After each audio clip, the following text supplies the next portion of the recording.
안녕하십니까. 저는 척탑병원 척추 파트 센터장을 맡고 있는 방우석이라고 합니다. 지금 이제 질문들이 몇 개가 있어가지고요. 척추에 대해 궁금한 것을 할 차례라서 지난번에 이어서 이제 척추에 대한 질문들을 제가 나름 대답을 좀 해드리겠습니다. 통증은 없는데 척추 분리증을 진단받았다. 이 수술을 해야 되냐 이렇게 이제 말씀을 하셨는데요. 척추 분리증이라는 병이 이제 기본적으로 척추 관절, 그러니까 제가 이제 손으로 가리키는 부위, 이런 부위에 결손이 생긴 겁니다. 부러지게 되면 이제 그 관절 기능을 많이 소실을 하게 되게 돼요. 태어났을 때 저렇게 태어나는 분들이 더 대부분이고요. 그래서 큰 문제를 일으키고 있지 않다가 나중에 세월이 좀 이제 흘러가면 이런 척추 분리증으로 인한 전방전이증이 생기는 경우가 있습니다. 척추에 배열이 안 맞아버리는 일이 생기는 거죠.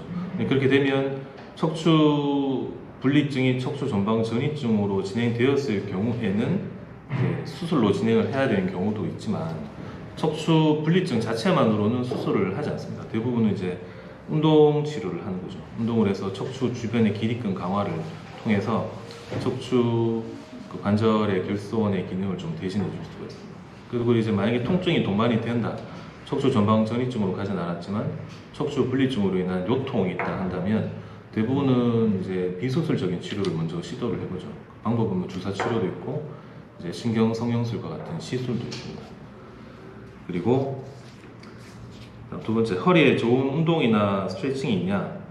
허리에 좋은 운동이나 스트레칭은 기본적으로 이제 좀 어려운 말로 하면 등척성 운동이 좋습니다. 그러니까 척추 자체에 부하를 많이 거는 운동, 예를 들면 달리기, 뭐 등산 이런 것들은 오히려 그렇게 좋은 편이 아닙니다. 좋은 거는 척추를 이제 주변에 있는 근육만 운동을 시켜주는 운동, 예를 들면 이제 플랭크 같은 운동이나 아니면 브릿지 운동이라고 있습니다. 다리를 이제 똑바로 놓은 상태에서 무릎을 세우고 골반을 이렇게 위로 들어주는 운동을 반복하는 게 이제 등척성 운동의 하나인데 그런 것들이 좋은 운동이 되겠죠. 그 다음에 척추 자체에 중력부하를 걸어주지 않는 운동들이 좋거든요. 예를 들면은 수영 같은 거. 수영은 이제 물 위에 몸이 이렇게 누운 상태로 뭐 자유형이나 이제 배영 같은 경우에 그런 식으로 진행되는 거기 때문에 척추 디스크 자체에 부하가 걸리지 않죠. 그런 운동들은 좋습니다.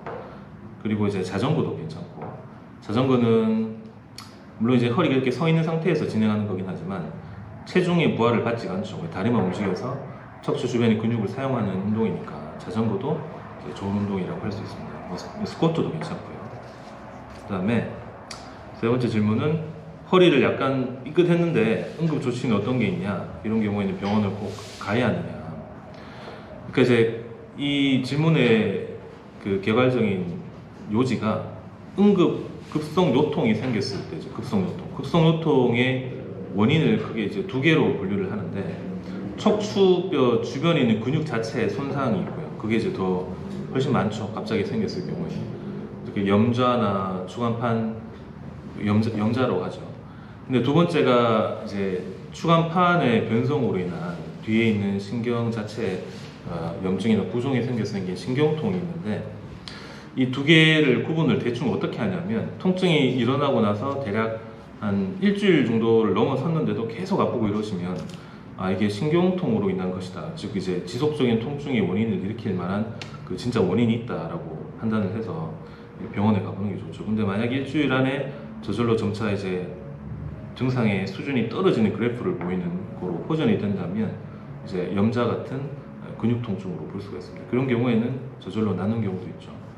그래서 이제 이 통증의 두 가지 원인을 시간으로 좀 분류를 해서, 물론 뭐 엄청나게 통증이 심해서 걷기 힘들 정도로 아프시면 병원에 와야 되겠지만, 근데 허리가 약간 삐끗해서 통증이 있다가 점차 이제 줄어들면은 굳이 병원에 안 가시고 시간을 두고 봐도 됩니다. 이제 다음 질문이, 등산할 때 허리가 아프면 등산을 안 해야 하나요?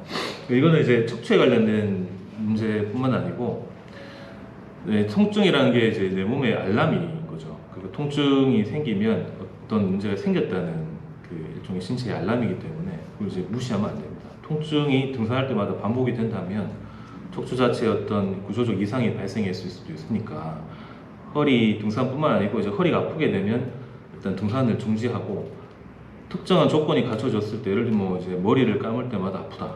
뭐 아침에 자고 일어나면 항상 허리가 아프다.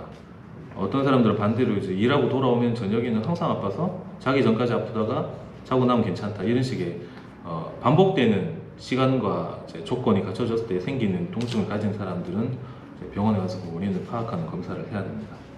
그리고 질문은 허리가 안 좋으면 걷는 게 좋다고 하던데 오래 걸으니까 허리가 뻐근하다. 걷는 게 좋은 거 맞나요? 이 질문은 사실 아까 얘기했던 이거랑 사실 맥락이 똑같아요. 등산할 때 허리가 아픈데 안 해야 되냐? 똑같죠. 허리가 아프면 걸을 때 허리가 아픈 게 반복된다 이러면은 안 해야 되는 거예요. 그러니까 이제 원인을 찾아보는 검사를 해야 되는 거죠. 특정 조건이 갖춰졌을 때 계속 허리가 아프게 되면. 이게 아픈데도 무시하고 계속 걷는 게 좋냐? 당연히 안 좋습니다. 이게 더 심해지는 일이 생길 수 있기 때문에 일단 이것도 역시나 요 아까 등산할 때 허리 아픔의 질문과 비슷한 것처럼 통증이 계속 생기면 이제 일단 검사를 해야 되겠죠. 다음 질문은 거북목인데 나중에 목 디스크가 되나요? 목 디스크 예방 관리법이 있습니까? 이제 거북목 증후군이 현대인들의 병이거든요, 일종의. 그러니까 요즘 사람들은 컴퓨터도 많이 하고 스마트폰도 많이 하잖아요. 그러니까 척추 이제 목을 이렇게 앞으로 빼고 하는 동작의 행위들을 많이 한다는 거죠. 그리고 이제 두 번째로 직업적인 부분하고도 관련성이 되게 큽니다. 근데 이제 거북목이 되면 원래는 경추의 전체적인 좋은 그래프가 이제 C자 형태가 되는 게 좋은 건데 목을 이렇게 앞으로 빼는 자세를 하다 보면 일자목이 되다 더 심해지는 거북목이 되는 거죠. 이렇게. 그렇게 되면 이제 이 뼈와 뼈 사이에 있는 물렁뼈 디스크의 부하가 증가하게 돼요. 왜냐하면 사람은 직립보행 동물이니까 이렇게 걸어 다니게 되겠죠. 그럼 직립부하가 걸리면 이 중간에 있는 디스크 추간판이 호떡처럼 눌리게 돼요. 그렇게 되면 뒤로 좀 나올 수 있겠죠. 근데 뒤에는 이제 신경이라는 게 있기 때문에 신경과 이 디스크의 좀 팽윤이 왔다 해서 생긴 염증과 부종이 통증을 일으키는데 그게 되면 목이 아프죠. 아픈 위치가 대부분 양쪽 승모근이나 뒷목 아니면 뒤통수 이런 식으로 아프고 귀대가 아프다고 하는 사람들도 있습니다. 두통으로 오기도 하고 운도 침침하고 이런 식으로 오는데 이게 질문의 요지는 거북목인데 목 디스크 될 수 있나요? 될 수 있죠, 충분히. 이제 관리를 해야 됩니다. 목 디스크 예방 관리법은 이 질문을 연결해서 해볼게요. 거북목이 목 디스크가 되지 않을 방법이 있나요? 이거로 이제 질문을 바꿔 생각한다면 거북목은 목 자체 근육을 어떻게 강화시켜서 하는 것보다는 이제 날개뼈 사이에 있는 등 근육을 강화시켜서 밑에서의 당겨줘가 각도를 살려주는 게 훨씬 더 생체학적으로 좋거든요. 그러니까 이제 남자 같은 경우에는 철봉을 많이 하는 게 좋아요. 철봉이 좀 하기도 편하고 여자분들은 철봉이 어렵지 않습니까?